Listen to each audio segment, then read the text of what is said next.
Hi friends, எங்கள் தோட்டத்தில் முளைச்சிருக்க செடிகள் பாகற்காய் விதை போட்டு இந்த செடி நல்லா முளைச்சி இப்போ வளர்ந்துட்டுருக்கு. அடுத்ததாக பார்த்தீங்கன்னா, இங்கே நிறைய மிளகாய் விதைகள் போட்டிருந்தேன். ஆனால் செடி பார்த்திங்கன்னா அவ்வளோவா முளைக்கவே இல்லை. பாருங்கள், 1-2 செடி தான் அங்கங்கே இருக்குது. அதுவும் வளர்ச்சியே இல்லாமல் இருக்குது. காரணம் பார்த்திங்கன்னா வெயில் தான்.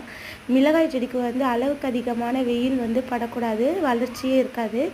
இந்த தக்காளி செடிகள் 2 செடிகள் முளைச்சிருக்கு. இங்கே உருளைக்கிழங்கு புதைச்சி வச்சுருந்தேன். அது பார்த்திங்கன்னா நல்லா முளைச்சி நல்லா வளர்ந்துட்டு இருந்தது. பாருங்கள், பூச்சி தாக்குதல்களால் இலைகளே இல்லை. உருளைக்கிழங்கும் வளருதா என்னென்னு தெரியல. வளர்ந்ததுக்கு அப்புறம் தான் தெரியும்.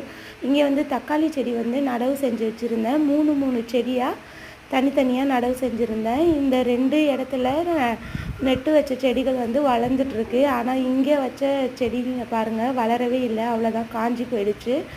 இதுவும் இந்த சைடு மட்டும் கொஞ்சம் அதிகமாகவே வெயில் இருக்கும், அதான் நினைக்கிறேன்.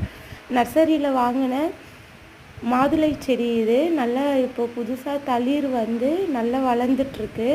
இதிலெல்லாம் பார்த்தீங்கன்னா இலைகளே இல்லாமல் இருந்தது. இப்போ பாருங்கள், குட்டி குட்டியாக நிறைய புது தளிர்கள் இருக்குது.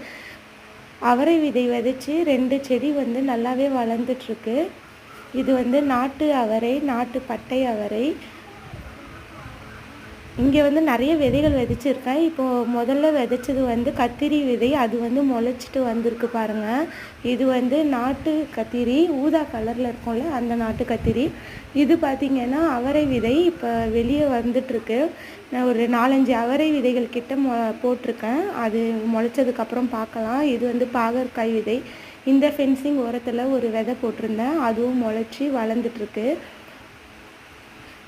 முன்ன இருந்த பழைய செடியில் பார்த்திங்கன்னா முடக்கத்தான் விதைகள் நிறைய ஃபென்சிங் ஓரத்தில் இருந்தது. அதில் ஓரமாக ஒரு பழைய விதை இருந்தது. அதை எடுத்து நான் போட்டு வச்சுருந்தேன். பரவாயில்ல, முளைச்சி இப்போ செடி வளர்ந்துட்டுருக்கு.